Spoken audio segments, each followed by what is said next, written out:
I found out today I'm Gen Sneakers Z. and Cleats, the podcast. How are you Gen Z? Gen X. Gen X, yeah, there you go. Gen Z is not right. I thought I was a boomer.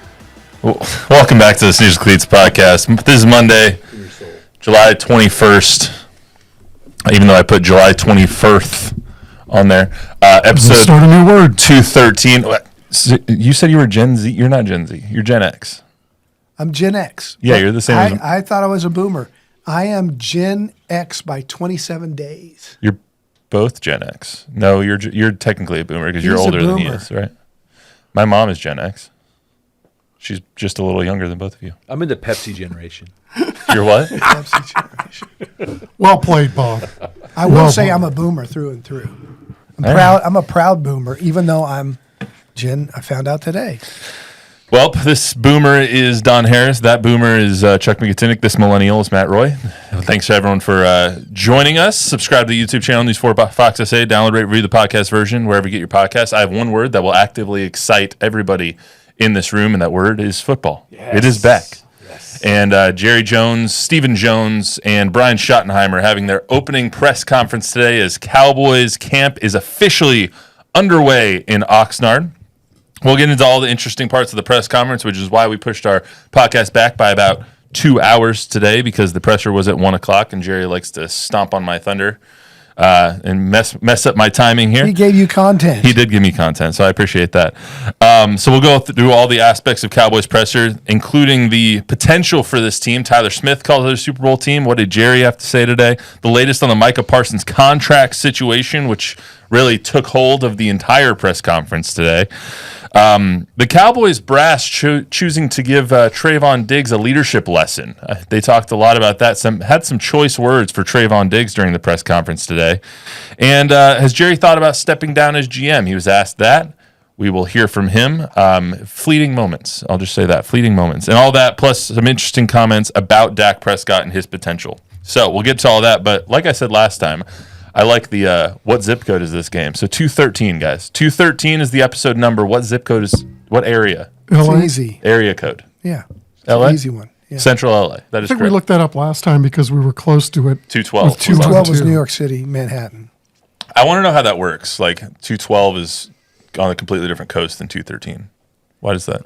In my area code when I was a kid, and still my phone number is 760 is area code. But that's also Southern California, so I don't know how all those things work. That's Orange County?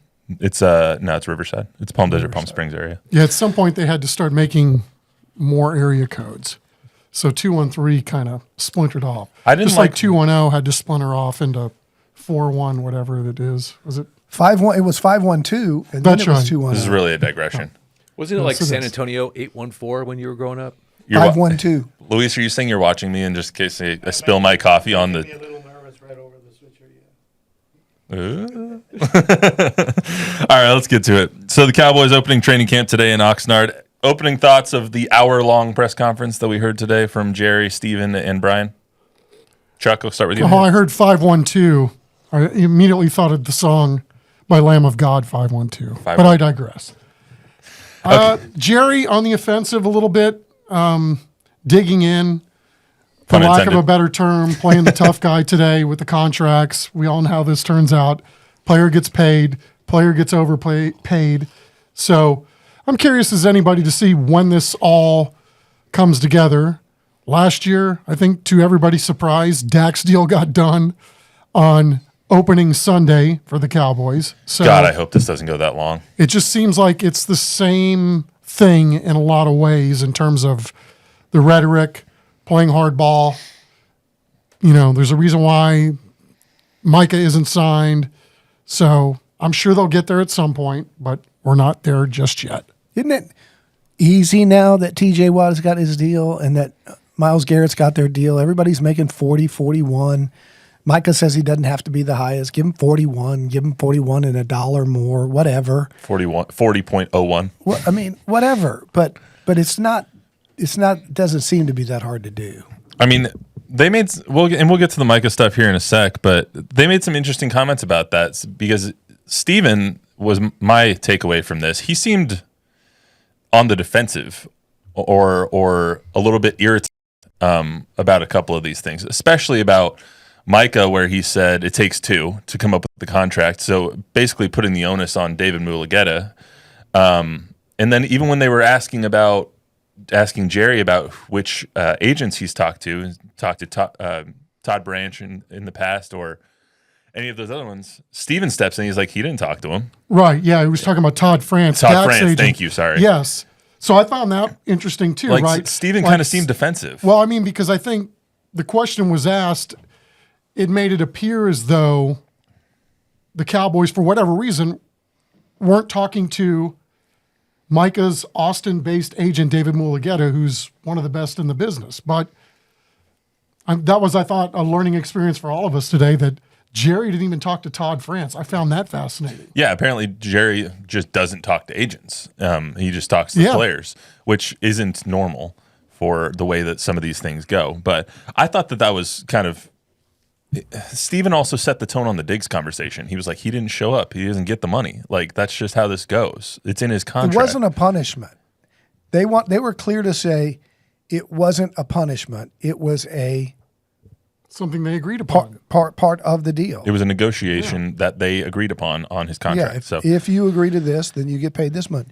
If you don't do this, then you don't get that much money. So I didn't cut it, but Tyler Smith kind of set the world on fire yesterday. Right when they show up to Oxnard, Tyler Smith, who I can't say enough good things about. Tyler Smith is fantastic with the media. He's always open for a comment. He's always ready to talk, which makes our jobs a hell of a lot easier.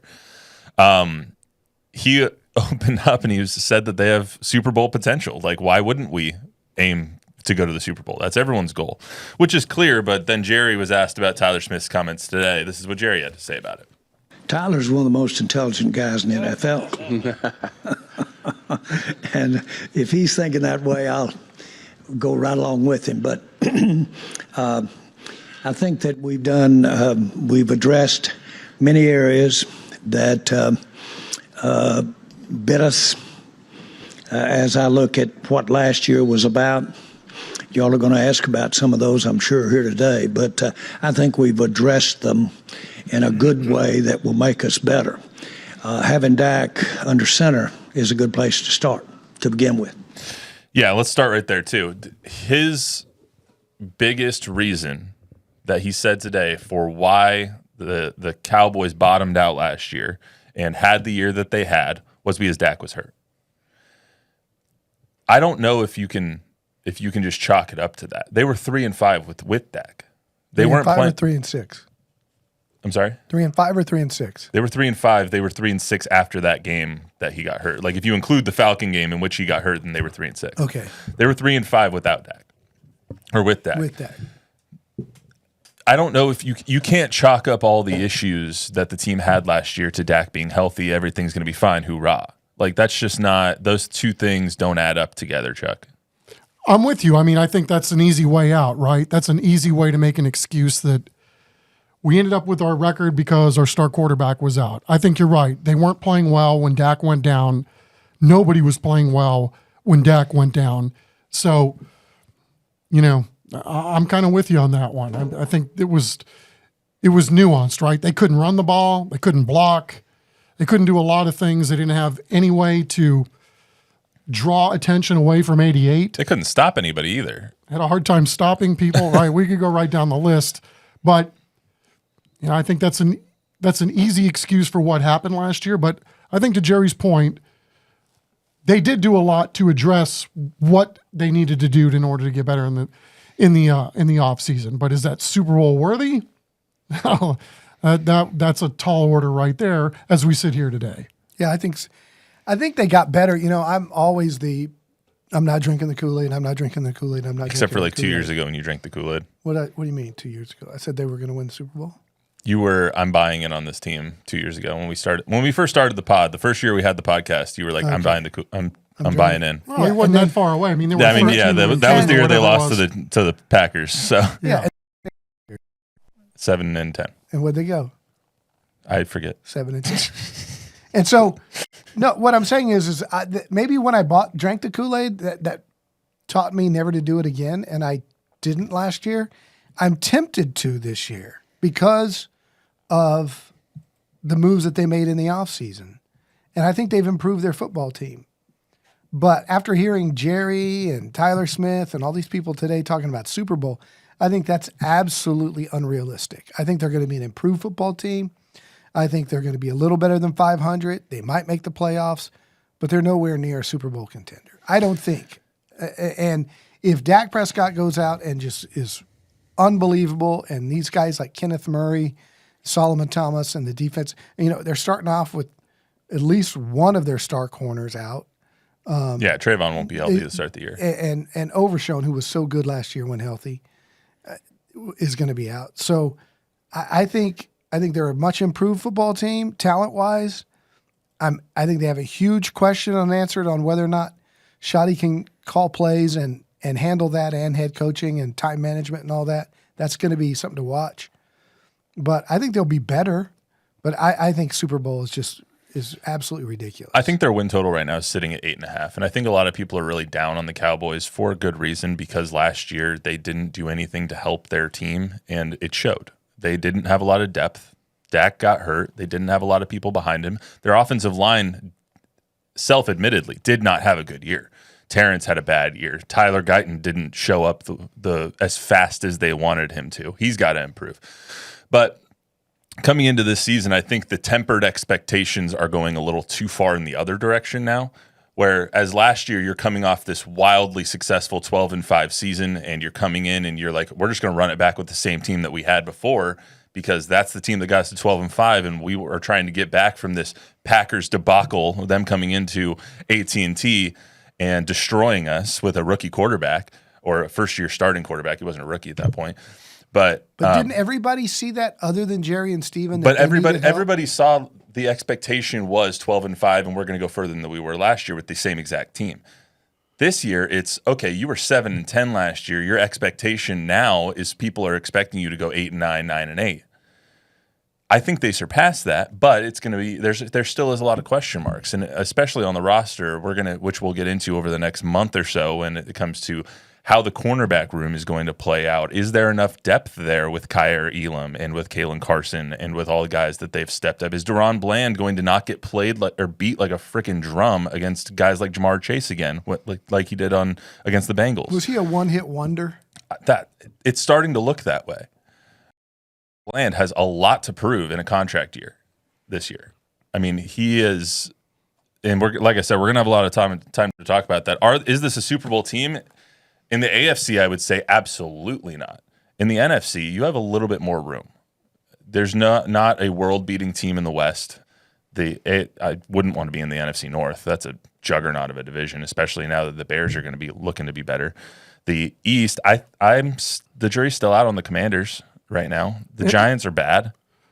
The Eagles, you can't get much better than they were last year, so they're probably going to take a step back. Yeah. So, you have and the South sucks. So, you have a lot of teams that you can be better than if you're a little bit better in the NFC. And I think that has to be the focus, right? Because we all know if you handle your business and you win your division, you're hosting a playoff game. So if you can get to the tournament and you're hosting, you're certainly putting yourself in a very good spot to make the quote-unquote deep postseason run, which we all know if you win one playoff game and you've got the best playoff record. I mean, if you have the best record and you win a playoff game, you're in a pretty good spot to get to the Super Bowl. Now, I think we all agree that the Cowboys aren't going to go anywhere if Micah Parsons isn't on the field. Their defense hinges on him getting pressure on the quarterback and forcing turnovers that the ball-hawking secondary can pick off. Right now, he's there.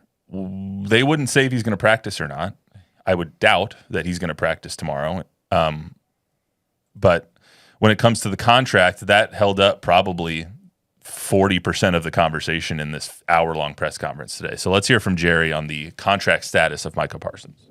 Of all of the people that I've sat down with as a player, of all the players that I've ever negotiated with, Michael Parsons is as savvy and knowledgeable and understanding of his financial business relative to football as any player I've ever been around. John. Now, he's smart. Not at all. We do, and I don't mean this, I have things undone, dangling participles. I bet I have 20 of them every day. in some pretty serious areas. You can't have it all done at the same time. It doesn't work that way. And so this is just a part of it. We've got, again, I want to mention that we're here with everybody under contract. 2 years ago, we were here, and I think Zach Martin wasn't here. You had a situation, although we had a contract, so you worked through that. I was looking at this documentary, and it spent some time going back in the Emmitt Smith negotiation and what was going on there. There's nothing new about what we're talking about here today relative to contracts. That's been going on a long time. Now, if you say, well, if you don't get him in, are you going to lose the first 2 games and then go on to win the Super Bowl? Well, we'll take that. 2 things. I should have put a counter on the amount of times he mentioned the Netflix documentary. It was at least 5. 6. Yeah. Sell, baby. Dude, at least 5 or 6 times he was like, I was looking back at that documentary, and oh boy, and he just kept mentioning it. I was like, oh my God. Just keep selling. All while telling us he doesn't think about the past. Yeah, exactly. The other thing was regarding the Micah stuff. Micah is a very smart guy. Like he obviously Michael. Yeah, Micah. Mm-hmm. Michael Parsons. His alter ego. Very smart guy who obviously thinks about his future off the field, which is why he has his podcast and all that stuff. So he's very smart business savviness. And I think that Jerry and Steven have a healthy respect for Michael and how he handles his business. There's no effing way this goes 2 games into the season. No. God, I hope not. And I hope it's not on opening day either. I don't want that again. It's supposed to be, and arguably, you look back at that, the story becomes Dak's contract because he's the highest paid guy in the league. And that was arguably the Cowboys' best performance of the year last year at Cleveland. And so that stuff gets overshadowed. First game of the if you don't, season. right. But I mean, as long as you handle your business, handle these things now. I mean, I think that would be the hope for most of us, is that so this doesn't become a lingering distraction, a daily thing because he's not out on the practice field. To be fair, that was before we knew Cleveland was Cleveland last year. Stop. Well, I think that was before Cleveland was going to be Cleveland. I think that was before Cleveland knew that they were Cleveland Well, last at least year. we're healthy. Sorry, Bob. Jerry has had this long time, I don't know if it's a rule or a way of doing things going all the way back to Austin, especially with undrafted free agents and lower round draft picks that he thinks works on big name players. And it doesn't. The big name player, correct me if I'm wrong, always wins the negotiation with Jerry. They always get their money. It seems to be a recent trend that everybody gets their money when it comes to holding out. No, But the old Jerry, or I remember Dexter Coakley and people like that who were at training camp in their dorm room just waiting for their agent to call them and say, yes, go get out there. Like, we got it done. They would show up and they would report. Jerry, in my mind, is banking on Micah because Micah's a good guy. Micah wants to lead. Micah's all in. Jerry's taking advantage of his better angels, knowing that he's going to come and show just like he did for all the OTAs, get in shorts. And you know what he did? We saw it in OTAs. He was in shorts. He wasn't participating, and he was watching drills, and somebody wasn't doing it right. So he jumped in, and he went all out for 2 plays. That's when the, non-contact ACL happens. So is Micah going to fold? Jerry's banking on Micah calling his agent and saying, where are we? 5 days into camp. They're still at 38.5 and you want 42 million. Take the 38.5. I don't care. I want to play. That's what Jerry's thinking Micah's going to do, but he's not. Dak didn't. CD didn't. And so I think Micah wins, and I think it's 2 or 3 weeks into camp. Let me ask you this. What is more likely out of these 2 options? What's more likely, that this deal is done within the next week? So by the time we sit here next Monday, well, you guys sit here next Monday. I won't be here. But what's more likely, that it happens in the next week or that it happens in the week before the season starts? It's closer to next week than the week before the season starts, but I don't think it's either. I think it's 2 or 3 weeks. It's spitballing at this point, right? The way things have gone recently, this gets done closer to the end of the regular season or the end of the training camp. I think this gets done before the weekend. Oh, I hope you're right. I think it happens. I think this week. Cowboy fans would hope you're right. It I think should. I think everyone hopes that I'm right, but Everybody's money's out there. I do love being right. We all do. I'm not often, but if you ask my wife, I'm never right. But I think it really gets done this week. They spoke a little bit about things that tend to happen when everyone's together in training camp and when everyone's together in Oxnard, and you can get those face-to-face meetings and all that stuff. And I have that image burned in my brain of Jerry talking to Micah for 40 minutes, 30 minutes during practice, during mandatory mini camps. Like, they do seem to have a good, respectful relationship with one another. And I don't think that either of them, yes, it's business, but I don't think either of them are going to squeeze the other one to the extent to where that's going to be strained. So I think if either of them come at least moderately close to what the other person wants, and there is some sort of compromise in the middle, that they'll be able to put those things away. But we have heard a little bit of disgruntledness from Steven today saying it takes 2. From Micah on the podcast with The Undertaker last week saying, which is just a weird sentence to say, on the podcast with The Undertaker last week saying it's up to management. So, like, they're each pointing fingers at one another. When does it get done is up for interpretation, but I think we all know it's going to get done. They're not going to go to the season, or they're not going to go long into the season at least without Micah Parsons. They're not going to play a game without Micah Parsons. Yeah, I thought it was weird today that somebody threw out that Micah had missed 6 games last year. Was it Jerry? Jerry threw that out. It was only 4. But So- Jerry threw out the well. That also gets to Because another. Micah doesn't miss games. As bad as they were last year, he's got a high ankle sprain. I would imagine if that would have been a playoff game, Micah Parsons' ass would have been out there. But that gets to another point where he said, and I didn't cut the bite. I probably should have. When they were throwing around getting things done early, some guys like to get done early. Terrence Steele and Trevon Diggs, and then Jerry was like, Threw him under the bus. "Yeah." He was like, "If you had to do those early now, would you?" You don't know. And so he sounded like remorseful that he signed Terrence Steele and Trevon Diggs to those long-term deals. He that did. fast. And after he signed them, they both went out and had history-making worst seasons of their careers. Well, Trevon got hurt.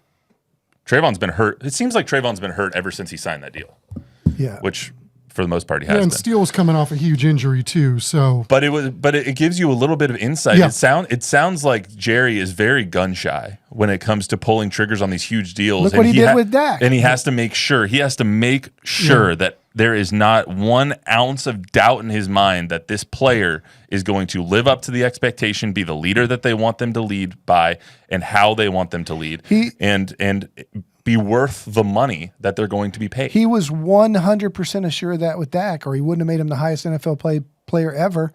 And then he goes out, goes 3-6, and then gets hurt. And that's not Dak's fault. But what Jerry's saying is, you can't protect yourself from any of that. Mm-hmm. Yeah, but he does this seemingly in recent memory every year. Remember when Zach Martin was holding out? He's got a contract. We've already paid him. And then He's already gotten his bag. He's gotten a couple bags, whatever it was. And yet, at the end of the day, he paid Zach Martin because he was afraid that was going to be the linchpin to bring down the house of cards, because Jerry was thinking that was the squad that was going to win the Super Bowl. Well, talking about guys that are not going to get paid at least $500,000 is Trevon Diggs. Trevon Diggs not going to make his $500,000 bonus, which he needed to be at 84% of off-season activities to do. He's rehabbing his injury. He chose to do that in Florida. And the Joneses had some strong words for his lack of leadership over the course of this summer. So let's hear from them. We expect a player paid like Trevon to be here all the time. We expect him to be leading. We expect him to be leading. No, he didn't earn it. He didn't come. That's in his contract that he doesn't get that unless he's going to be here. And think about it a minute. Do you have to go to work? and show up, and all that kind of stuff. Of course you do. We all do. And bottom line is that those are contractual things, as Stephen said, and it would be very detrimental to the team not to abide by the agreement. You've got a huge, you got a dynamic going on. You've got 10%, 12% of your people making 2/3 of the money. And so it's incumbent upon that group right there to walk and lead. Walk and lead. And it covers a lot of ground, what that is, to make that work. And this is all a part of it to make it happen. But that's not that's nothing new. I've talked to people all over the league, and that's what you've got. You've certainly got players that are going to make more money than other players make, and but they've got to wear it. I disagree with a lot of things that Jerry says, but this one I don't at all. If you're a leader, if you're making top 5 money on your team, you have to be there and you have to be a leader on your team. 100.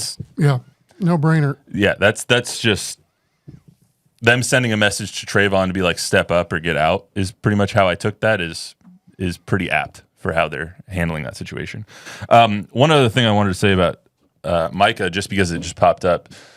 So a lot of people tweeting and posting on X about the press conference today and things that Jerry said. Someone took that shot that Jerry took at Micah Parsons, saying even if they sign him, it doesn't mean they'll have him. He was hurt for 6 games. He was actually hurt for 4 games. J.J. Watt quote tweeting that and saying, anytime you can publicly take a dig at your star quarterback and your star pass rusher simultaneously right before the season begins, you just got to take it. Nothing makes guys want to fight for you more than hearing how upset you are while they got hurt while fighting for you.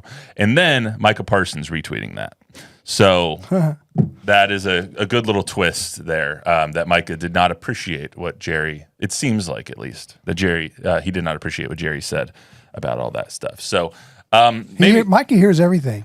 Well, yeah, he's on social more than He heard more than anybody I know. Jerry was saying, I don't know the agent and all that. Micah took to the airwaves to correct that. Yeah. Someone also, Jerry made a couple of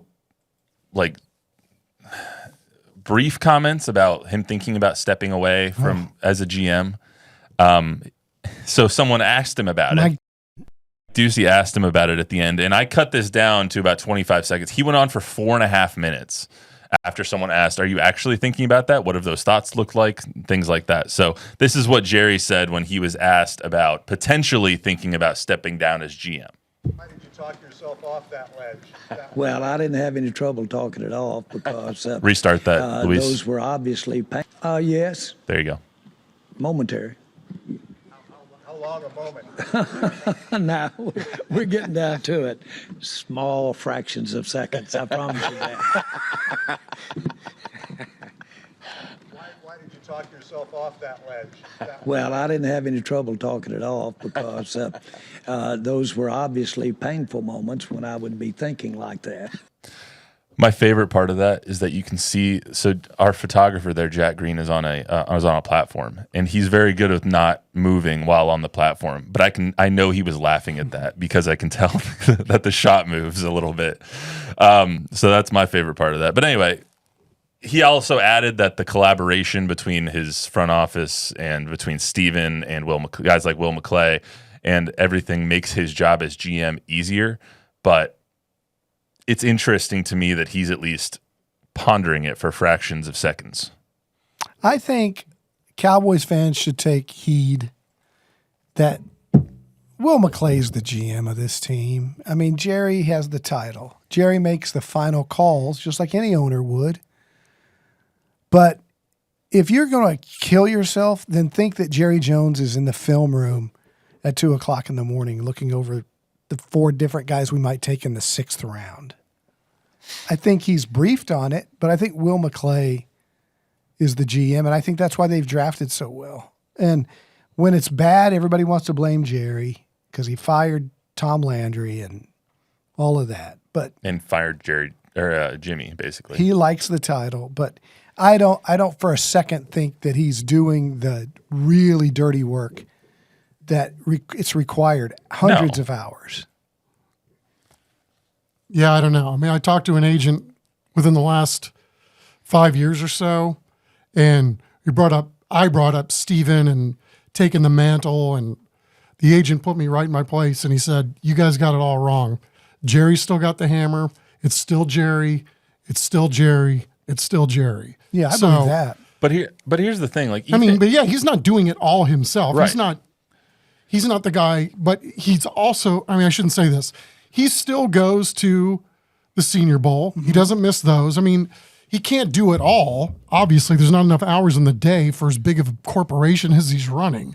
But, to say that he still doesn't have the hammer, or he's not giving everybody in the room direction and he's just kind of filling in here and there, I don't believe that, not for 2 seconds. But here's a question for you. If he took away his title as GM and was just the owner, nothing would change.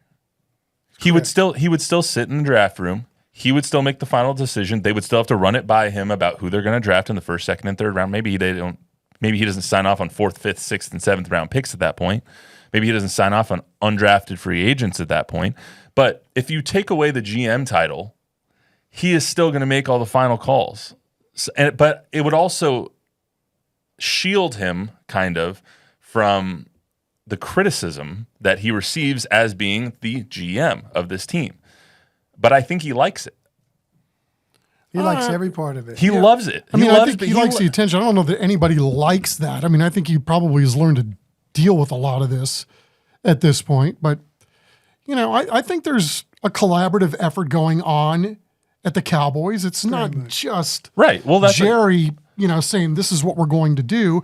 Like, if you got 4 people that are in on one guy at the draft and there's 3 that don't, I'm pretty sure that Jerry's going to acquiesce to the 4 other guys that he trusts in the room to say, okay, we're going with this guy because that's where the consensus is. Well, and you've heard a couple of stories from Steven, and even Steven today saying, I talk to agents. He doesn't talk to any agents. That's my job. We saw it in the war rooms. We saw it when they drafted the no, Nepo baby. when they drafted the Nepo baby. When they drafted the kid from Kansas State. Oh, Deuce Vaughn? Yeah. Yeah. His dad's in the room. It's a 7th round pick. I know, but what I'm saying is you saw the collaboration of where do you think we should go here, and they were discussing it all. Damn, it was such a dig at Deuce Vaughn. What did he ever do to you? I'm just saying. His dad was in the room. No, I was going to say with Steven, there was an interview he was doing. I can't remember where I saw it, and so I apologize. I'm not going to credit where this was done at, but he was talking about when they took Zach Martin over Johnny Manziel, and how everybody in the room wanted Zach Martin and not Johnny Manziel. The only person in there was Jerry who wanted Johnny, and nobody would tell him no. And so then Steven is the one that kind of pulls the gun out of his hands and says, we're taking Zach Martin. Everybody wants to take Zach Martin. You're the only one here that wants to take Johnny. And then he tells that Jerry says, you're never going to make it in this league if you can't make the big decisions. And he walks out. And then he comes back in and says, I'm sorry, I overreacted, and gives him a hug and says, that was a good pick. And everybody in the room looks at Steven and says, thank you. We didn't want Johnny. Well, as the legend goes, Steven pushed Jerry up against a wall. Yeah, there was that, but that's what I'm saying. It's not like Jerry is over everyone with like pulling the Pinocchio strings on these puppets. He is along with them in the fights to make the team better. So even if he doesn't step away as GM, nothing really changes even if he does, because it's going to stay the exact same formula as they have right now. So that's why it's not a huge deal, I don't think. But him saying that he's thought about it is interesting and nonetheless, because he doesn't seem like someone who thinks about stepping away from his role very often. Well, he is 82 years old. At some point, it's going to cross his mind, I would think. And cross more than his mind in a nanosecond. Yes, Bob. So let's say that you could be head coach for any team in the NFL, but you had to base it on the owner. What team would you pick?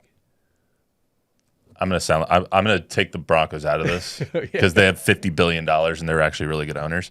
So you guys tell me first, and while I think, because the Broncos would be my first choice, but. It'd have to be the Packers, right? Because you technically don't have an owner. You don't have a boss. You technically have 1 million owners. But nobody that you have to directly answer to? I guess so. I guess my question really is who's the best owner in the NFL? Who does it right? That's a good question. Yeah, it's hard to answer like on many levels because it's like, they do You those ca- you player have to say polls. that, you have to say that Robert Kraft does it pretty well. I mean, you would have to think like, what are your criteria? I think because like the Penners in Denver are putting a lot of money into them. They're building a new $500 million practice facility. They're looking at building a new stadium in Denver. They're giving them all the tools to succeed. They're paying Russell Wilson's buyout. They're doing all those things and trying to give everyone the tools.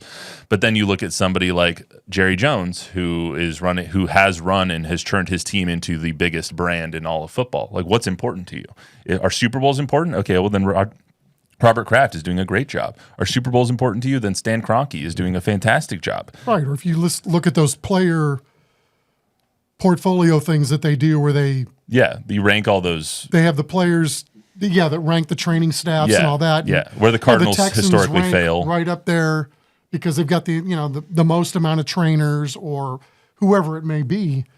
I mean, so I think it's layered. I don't think there's any one perfect, but ultimately, if you don't have to work for any owner that's going to be breathing down your neck every day, I would say it's got to be the Packers. Yeah, I mean, if you want to go with Community owned. the Pagulas are good owners in Buffalo. I mean, there's a lot of really good owners. Depends on the criteria. I don't know if anyone wants to work for the Haslams, but Well, he does spend a lot of money. on the wrong guys. Well, I mean, they're spending a ton of money. Any questions in the chat or anything? Well, I just want to remind you all that Tom Guerrero was in the house, Hello, Tom. Shout out Tommy G. and he said we should be used to this by Jerry Jones. Happens every year. Yeah. Yeah. Well I think said. we had the exact same podcast last year when it was CeeDee Lamb instead of Micah. So The Kool-Aid is been served. Will you drink it or will you pass? But he definitely poured it and handed it to us all today. I mean, and I appreciate it. So, that it, Bob? Yep. All right. That is all we got for you today. We're going to have another month and when's opening day? About 5 weeks from now. We got 5 weeks until the opening game of the NFL playoffs. About 5 weeks and 3 days, I think. 40 days-ish From opening day? until Cowboys Eagles on opening night. That's going to be a hell of a game too. In Philadelphia, I can't wait. How many days? 38, I want to say. Wow. I'm probably a couple days off on that. But anyway, we're gonna have a lot of Cowboys talk, a lot of Spurs talk. Just quick before we get out of here, do you think they're gonna sign David Jones-Garcia or no? I don't. You don't think they're gonna sign him? Wow. I think somebody else signs him. That's something. All right, we'll talk more about that on Thursday. Hopefully there's a decision made by the Spurs on David Jones-Garcia. Or maybe he's gonna be playing for a Greek team. Who knows? They made him an offer today. He turned it down. Well, you won't be playing for a Greek team then. Remember, download, rate, review, subscribe, give us a 5-star rating, tell a friend, tell an enemy. Be back on Thursday. See you then.